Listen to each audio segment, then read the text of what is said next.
అనంత కరుణామయుడు అపార కృపాశీలుడైన అల్లాహ్ పేరుతో ప్రారంభిస్తున్న సూర్య అల్వాఖ్య 5వ వివరణ 1వ రుక్కు. మూలంలో ప్రయోగించిన పదం అసహాబుల్ మైమన.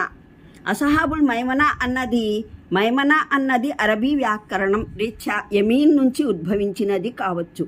అంటే కుడి చేయి అని అర్థం. లేదా యుమ్నె నుంచి ఉద్భవించినది కావచ్చు. దీని అర్థం మంచి శకునం అన్నది. దీన్ని యమీన్ తద్భవమని అనుకుంటే అసహాబుల్ మైమన అన్నదానికి అర్థం కుడి చెయ్యి వారు అన్నది. అయితే ఈ నిఘంటు అర్థం ఇక్కడ ఉద్దేశితం కాదు. భావం ఉన్నత స్థానం ఉన్నవారు అన్నది. అరబ్బులు కుడి చెయ్యిని శక్తికి, ఔన్నత్యానికి, గౌరవానికి ప్రతీకగా భావించేవారు. గౌరవించదలిసిన వారిని సభలో కుడి పక్కన కూర్చోబెడతారు. ఒకరిని గురించి తమ హృదయంలో అమిత గౌరవం ఉందని తెలుపదలిస్తే అతనైతే నా కుడి ప్రక్కన ఉన్నాడు అని అంటారు.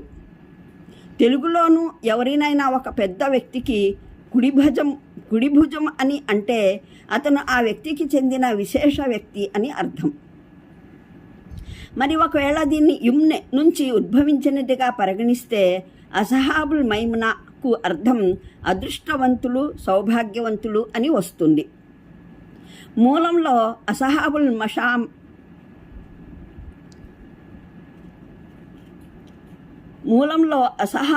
మషామ అన్న పదాలు ప్రయోగించబడ్డాయి. మషామ అన్నది షూమ్ ఉతద్భవం. దాని అర్థం దురదృష్టం, దౌర్భాగ్యం, దుష్టశకునం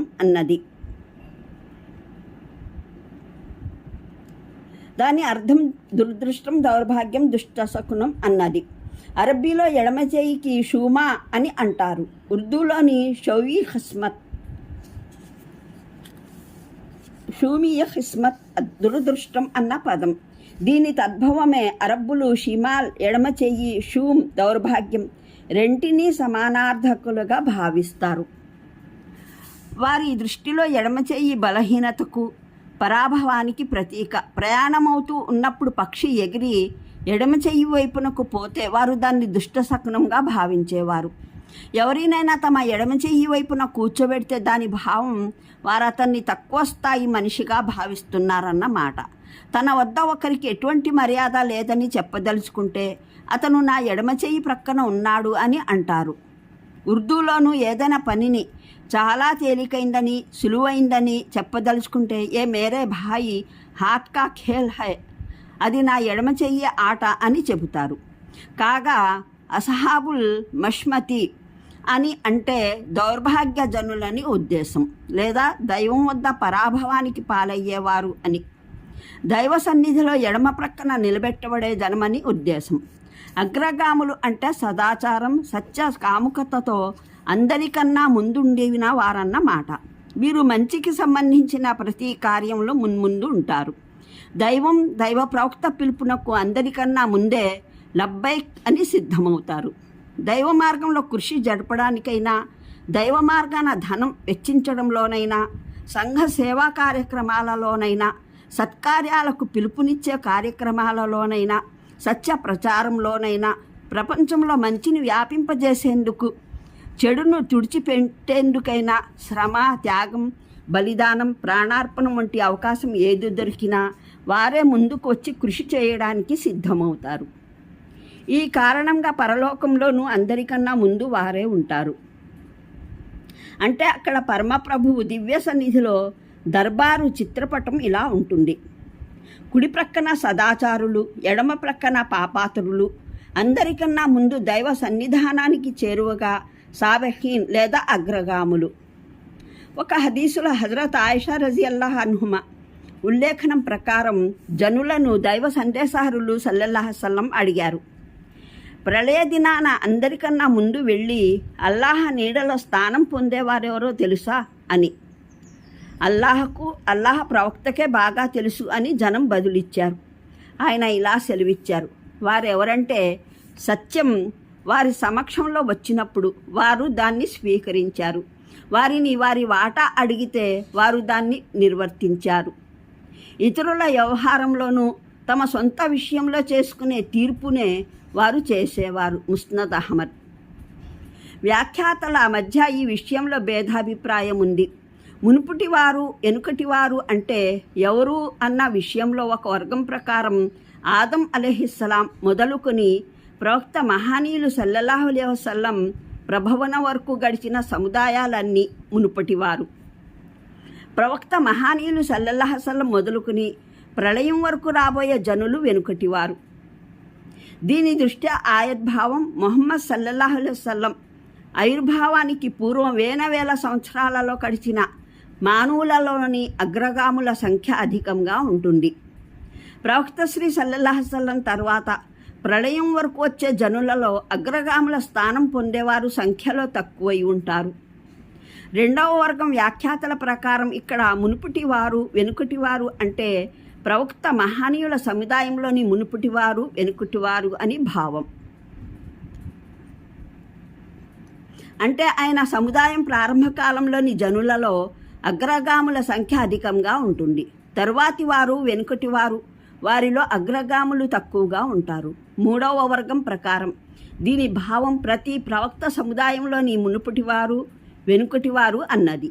అంటే ప్రతి ప్రవక్త ప్రారంభ అనుయాయులలో అగ్రగాములు అధికంగా ఉంటారు, తరువాతి వారిలో అగ్రగాముల సంఖ్య తక్కువగా ఉంటుందన్నమాట. ఆయట్లోని పదాలు ఈ మూడు భావాలకు వర్తిస్తాయి. ఈ మూడు అర్థాలు సరైనవే అవడం సంభవమే. వాస్తవానికి ఈ మూడు భావాల మధ్య ఎటువంటి వైరుధ్యము లేదు. ఈ అర్థాలే కాక మరో అర్థం కూడా ఈ పదాల ద్వారా ద్యోతకమవుతుంది. అది సరైనదే. ప్రతి తొలికాలంలో మానవ జనాభాలో అగ్రగాముల నిష్పత్తి అధికంగా ఉంటుంది. తరువాతి కాలంలో వారి నిష్పత్తి తగ్గిపోతుంది. ఎందుకంటే మానవ జనాభా పెరిగిన కొద్దీ సదాచార అగ్రగాముల సంఖ్య ఆవేగంతో పాటు పెరగదు. సంఖ్యారీత్యా ఈ జనులు మున్పటి కాలంలోని అగ్రగాముల సంఖ్య కన్నా అధికంగా ఉన్నప్పటికీ మొత్తానికి ప్రపంచ జనాభా దృష్ట్యా వారి నిష్పత్తి తరుగుతూనే ఉంటుంది. దీని ఉద్దేశం సదా కౌమార్యంలోనే ఉండే బాలురన్న మాట. వారి వయసు ఎల్లప్పుడూ ఒకే స్థాయిలో నిలిచి ఉంటుంది. హజరత్ అలీ, హజరత్ హసన్ బస్రీల ప్రకారం వీరు ప్రాజ్ఞత పొందకముందే మరణించిన ప్రపంచవాసుల పిల్లలు. అందువల్ల వీరు ప్రతిఫలం పొందడానికి చేసిన సత్కార్యాలు ఉండవు, శిక్ష పొందడానికి దుష్కార్యాలు ఉండవు. అయితే ఈ ప్రపంచవాసులు కేవలం స్వర్గం పొందలేకపోయినా వారే అయి ఉంటారు. ఎందుకంటే సదాచారులైన విశ్వాసుల విషయంలోనైతే ఖురాన్లో అల్లాహ్ స్వయంగానే హామీ ఇచ్చాడు, వారి సంతానం వారితో పాటు స్వర్గంలో కలుస్తుందని. 52వ సూర అత్తూర్ 21వ ఆయత్. దీన్నే సమర్థిస్తూ ఒక హదీసు ఉంది.